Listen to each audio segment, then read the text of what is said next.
Hello students, here is Ashu Gupta, Assistant Professor. Again welcomes you all on the behalf of the Inpress Law College. In today's lecture, we are going to cover about the provision relating to the appointment of the receiver and the process of recovery in relation to the UP Revenue Code 2006, which is given under section 178 or 179. So let us discuss about the appointment of a receiver.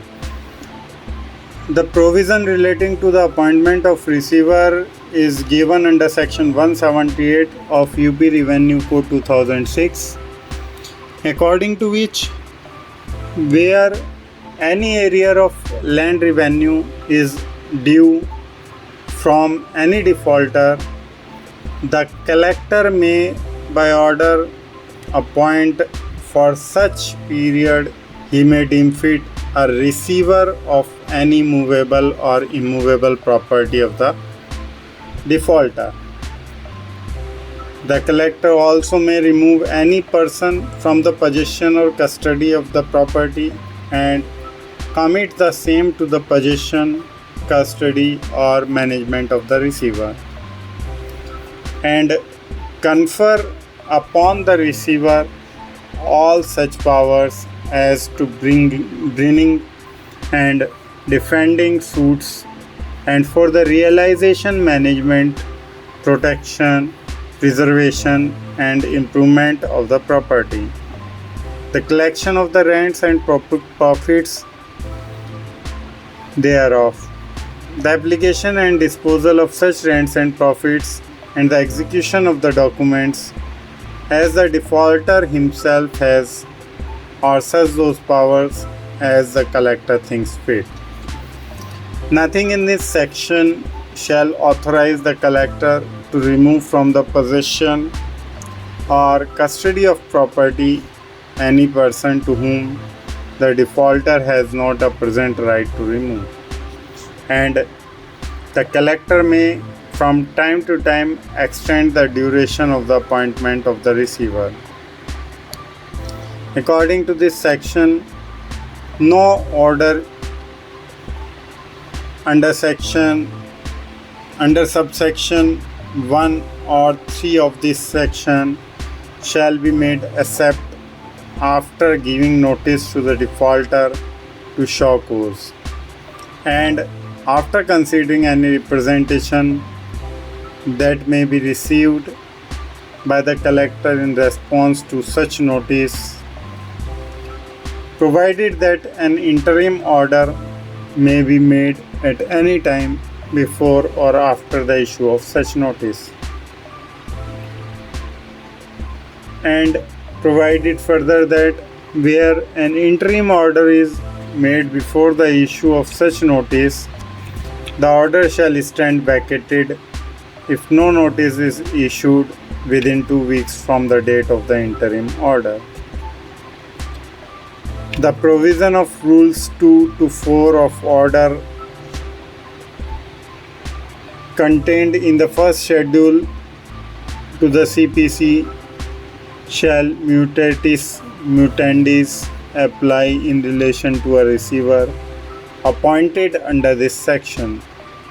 and the receiver shall function subject to the control of the collector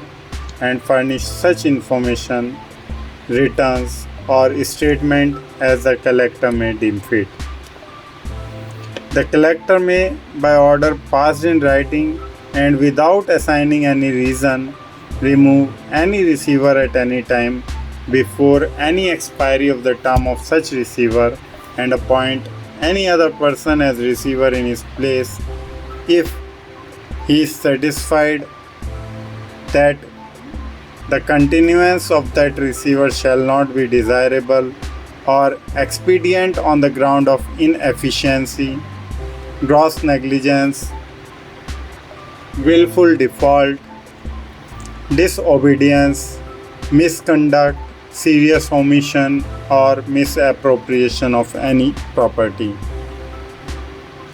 A person removed from the receivership under this section shall not be entitled to claim any damages or compensation on the ground of his removal.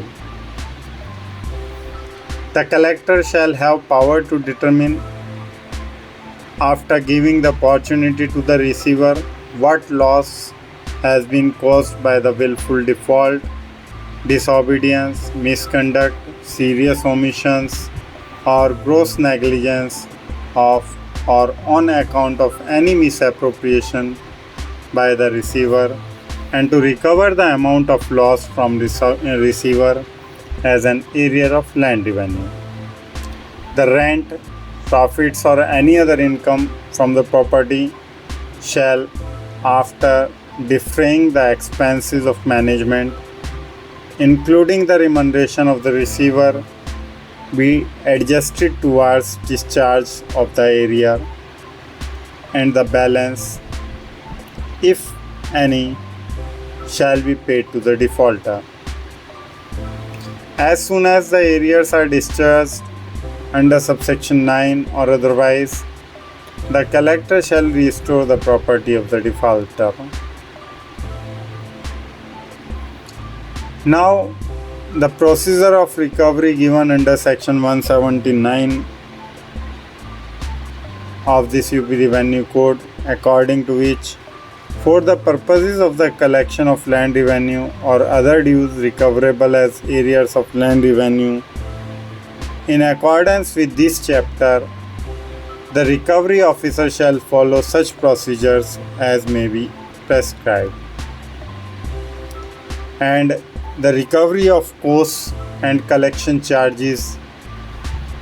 will be collected under the provision given